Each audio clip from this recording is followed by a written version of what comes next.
हम विश्व में प्रेम कैसे फैलाएंगे, अगली वक्ता के रूप में है दीपा पांडे जी, कर 2 मिनट में प्रयास करते हैं। सभी को जी विश्व नृत्य के ऊपर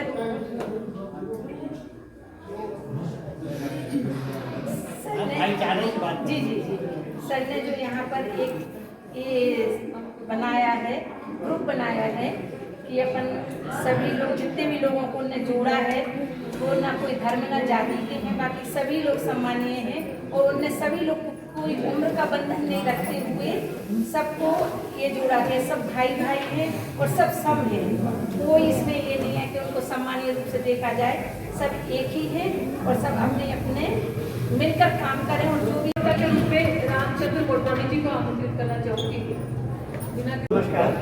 जहाँ तक बात किया हम लोग ने भाईचारा, बंधुत्व, ब्रदरहुड जो अलग अलग डिफिनेशन देते हैं, इसकी ज़रूरत क्यों पड़ती है, क्या है।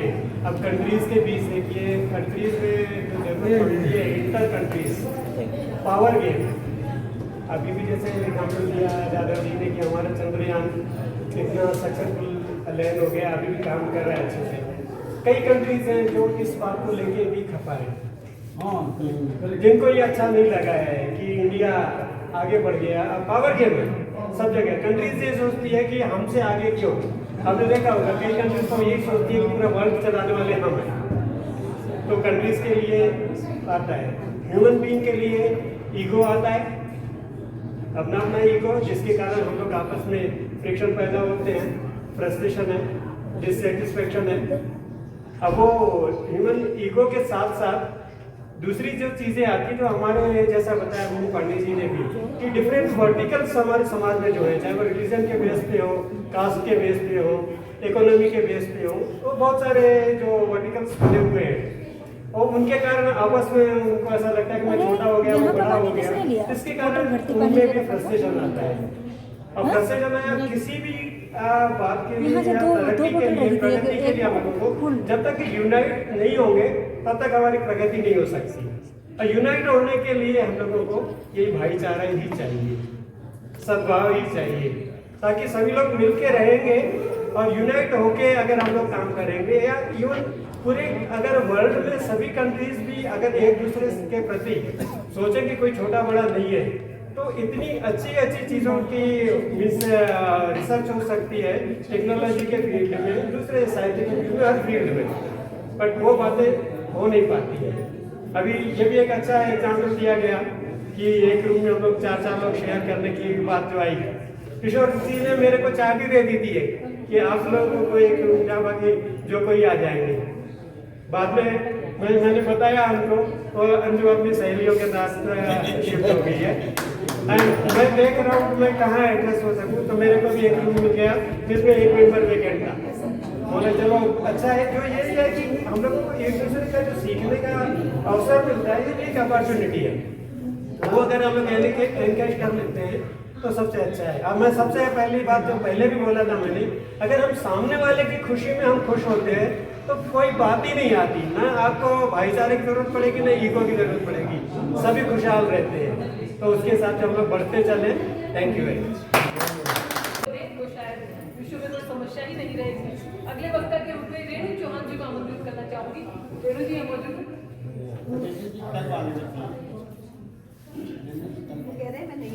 हम सबको हम परिचर्चा के लिए एकत्रित हुए, परियों के साथ चर्चा करनी हो तो वैसे ही भाईचारा हो जाता है, कोई प्रॉब्लम ही नहीं। तो मेन हमारा मुद्दा क्या है कि हमें विश्व बंधुत्व की और भाईचारे की सद्भावना की आवश्यकता ही क्यों है। अगर ये होता हमारे पास तो आज यूक्रेन और ये सब लड़ाइयाँ और न्यूक्लियर बम्बार्डमेंट और ये सब नहीं होता। आज हम फिर से एक बार थर्ड वर्ल्ड वॉर के कगार पे खड़े हैं, सिर्फ इसलिए कि हमारी अहम ईगो, हमारे पास वेपन्स हैं, हमको अपनी पावर दिखानी है और हमको फिर से दिखाना है कि मैं कितने समय तक यूक्रेन को हरा सकता हूँ, मैं पाकिस्तान से बड़ा हूँ या अपने चीन से बड़ी हूँ। सो ये हमको, इसकी हमें बहुत आवश्यकता है कि हम सद्भाव रखें। कहते हैं अकेला चना भार नहीं फोड़ता है, लेकिन हमें कहती हूँ कि हम सब एक एक चना होकर के अगर हम भाग फोड़ेंगे, हम इकट्ठे हो जाएंगे तो हम कुछ भी फोड़ सकते हैं। तो हम सद्भावना और विश्व शांति ला सकते हैं, क्योंकि हम सब विश्व शांति के हैं।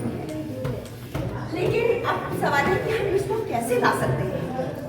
इसके लिए हमें जरूरी है कुछ बातें, जैसे कंपैशन, करुणा, एक दूसरे को समझना, ईगो को एक तरफ रखना, और कभी कॉन्फ्लिक्ट होता है तो सबसे अच्छी बात है, चाहे वो विश्व स्तर पर हो या व्यक्तिगत स्तर पर, सबसे महत्वपूर्ण है वार्तालाप, बातचीत, डायलॉग।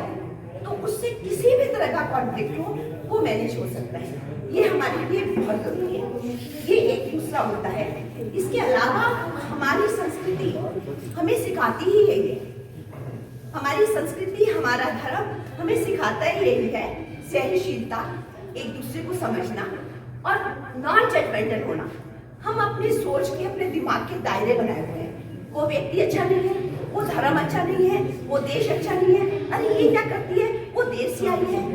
हम ये समझने की बजाय कि अगर कोई कुछ कर रहा है तो उसका कारण क्या है। Communication needs to understand. अगर हम उसे कम्युनिकेट करें बिना जजमेंटल हुए, हम बहुत सी बातें सुन सकते हैं। तो ये बहुत जरूरी है कि हम डायलॉग करें, कम्युनिकेट करें, और संस्कृति जो सिखाती है, जो भी कल्चर, पीस, एजुकेशन, जो कि हम सांस्कृतिक प्रोग्राम में जुड़े हैं, ये इससे अच्छी तो और कोई बात हो ही नहीं सकती है। जो हमारे संयोजक हैं, एक बार फिर सुनकर धन्यवाद। व्यक्ति शामिल होगा जो किसी न किसी सत्र में भाग लेगा। 2 लाइनें हैं वो मुझे याद आ रही, वही मैं बोलूँगा, जिसका है अनाथो घुमक्कड़ी जिज्ञासा टाइटल। इस सैर कर दुनिया की गाफिल जिंदगानी फिर कहाँ, जिंदगानी कर रही तो नौजवानी फिर कहाँ। मैं बोलूँगा किशोर सर को और आज टीम मेंबर्स को, क्योंकि इन्होंने जो टाइटल रखा, हम साथ हैं, और उसमें हम लोग सब साथ संयोजक हैं, जैसा आइडेंटिटी कार्ड पे भी लिखा हुआ है। तो ये मुझे बिल्कुल अच्छा लगा कि वो आज फलीभूत हो गई चीज़ मेरे ऊपर। बाकी तो थैंक्स ऑल ऑफ यू। बस ये छोटा सा लिटिल इंट्रोडक्शन, बहुत बढ़िया और भी चीज़ें हैं। आज की परिचर्चा का विषय विश्व बंधु मैत्री और भाईचारा। सभी ने बहुत अच्छे विचार रखे हैं, और हम ये कह रहे हैं कि विश्व हमारा एक बंधु है, भाई है हम सब आपस में। तो मैं शुरुआत यहाँ से करती हूँ कि पहले हमने अपने परिवार में एकता रखी, परिवार टूट रहे, फिर समाज में एकता रखना है, फिर राष्ट्र में, फिर विश्व में। तो शुरुआत हमारे परिवार से हुई। दूसरा मेरा कहना यहाँ पर है कि हम ये सब कह रहे हैं कि हमें भाईचारा रखना है, ये रखना है, और ये देखिए पहले कि हमारे झगड़े किस बात पर हुए। तो जो राष्ट्र में, विश्व में, समाज में झगड़े हैं वो हमारे धर्म को लेकर है। तो मैं उस पर बताऊंगी कि धर्म क्या है। धार्यते इति धर्म, जिसको धारण किया जाए वो धर्म। तो क्या धारण किया जाए, प्रश्न उठता है। दया, करुणा, ममता, सद्भावना, ये ही धर्म है। वो पंथ हैं सारे। हम पंथ के धर्म समझ के झगड़ते हैं, धर्म की भाषा ही नहीं, परिभाषा ही नहीं जानते। तो पहले हमें धर्म की परिभाषा समझनी कि धर्म है क्या। अगर हमारे अंदर धर्म हमारे अंदर पूरा उतरा हुआ है, जैसे मैंने बताया, सद्भावना, दया, करुणा, ममता, जितने भी अच्छे मॉरल वैल्यूज़ हैं, नैतिक मूल्य हैं, तो धर्म को विवाद उठता ही नहीं है। और यही, और लोगों ने सबने अच्छा ही बोला, तो मैं यही कहूँगी कि बस ये धर्म है। उसके बाद मैं एक और बोल के शांत होती हूँ, अपने विराम देती हूँ। अयम निजा परो वेति गणना लघु चेत साम, उदार चरिता नाम तू वसुदेव कुटुंबकम। ये मेरा है, ये पराया है। ये छोटे हृदय वाले लोग ये बात करते हैं। उदार चरित्र वालों के लिए तो पूरा विश्व जो है वो कुटुंब है। धन्यवाद। वसुधैव कुटुंबकम की भावना लेकर ही हम लोग चल रहे हैं। और अब अंतिम क्या कार्य किए हैं जिससे कि विश्व में बंधुत्व का प्रचार किया है। तो आई थिंक मेरे हिसाब से हम लोग फॉरेन ट्रेड वगैरह में करना चाहिए, जिससे कि किसी ने कहा भी था कि चीज़ों का आदान प्रदान होना चाहिए।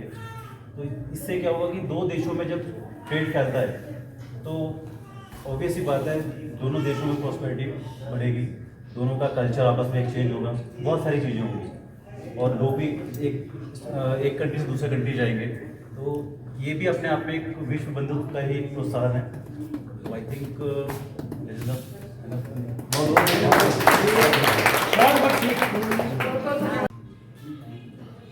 हम अलग अलग एक संस्था के तौर पे हम लोग यहाँ पहुँचे हैं, तो हमारा व्यवहार, आचार व्यवहार, हम अभी घूमेंगे, आज पहला दिन हमारा शुरू हुआ है, कल से हम लोग भूटान की यात्रा पे निकलेंगे, अलग अलग जगह जाएंगे। हमारा व्यवहार हमारी संस्था के साथ जुड़ा हुआ है और संस्था हमारी भारतवर्ष के साथ जुड़ी है। अगर किसी भी एक भी व्यक्ति का अमर्यादित कोई व्यवहार होता है तो सीधा उस बात का प्रभाव उस संस्था के ऊपर पड़ता है जो उसका आयोजन कर रहे होते हैं, और उस संस्था के माध्यम से वो पूरे देश के ऊपर जाता है। तो हमें अपने आचार व्यवहार को इतना शालीन बना के चलना है कि जिस तरह का यहाँ का वातावरण है, जिस तरह का यहाँ का व्यवहार है, जिस तरह का यहाँ अनुशासन है, उन सब चीज़ों को हमें जरूर साथ लेके चलना पड़ेगा। हमें लगता है कि ये बहुत बड़ा एक मुहिम हम लेके चल रहे हैं इसको, विश्व बंधुत्व वाली। हम इतने सारे लोग पूरे विश्व के अंदर विश्व बंधुत्व का भाव नहीं फैला सकते, लेकिन मैं एक छोटी सी 2 मिनट की कथा के साथ इस बात को समाप्त करूंगा कि एक बार एक जंगल में बहुत भयंकर आग लगी। जंगल पूरा धू धू करके जल रहा था, चारों तरफ त्राही त्राही थी, सभी जानवर, पशु पक्षी सब अपनी जान बचाने के लिए इधर उधर दौड़ रहे थे। हर तरफ त्राही त्राही थी, लपटें उठ रही थी। मैं आग बुझाने का प्रयास कर रही हूँ तो साधु बहुत खाकर आगे हंसते कि री चिड़िया, तेरी एक एक बूंद पानी टपकाने से भयंकर आग बुझ जाएगी क्या? तो चिड़िया ने बहुत सुंदर जवाब दिया। उसने कहा कि इस जंगल की आग बुझे या न बुझे, लेकिन मेरा नाम भविष्य में आग बुझाने वाले बन गया, आग लगाने वाले बन गया। ये हमारा छोटा सा इस विश्व बंधुत्व को बढ़ाने के लिए दिया जाएगा, उसको आग फैलाने के लिए दिया जाएगा। तो इन्हीं शब्दों के साथ मैं आप सब लोगों को बहुत बहुत धन्यवाद देता हूँ, बहुत बहुत आपका आभार। आपने इस परिचर्चा में हिस्सा लिया। आगामी सत्रों में भी आप लोग इसी तरह से हिस्सेदारी करेंगे और अपने अपने विचारों से अवगत कराएंगे। बहुत बहुत धन्यवाद।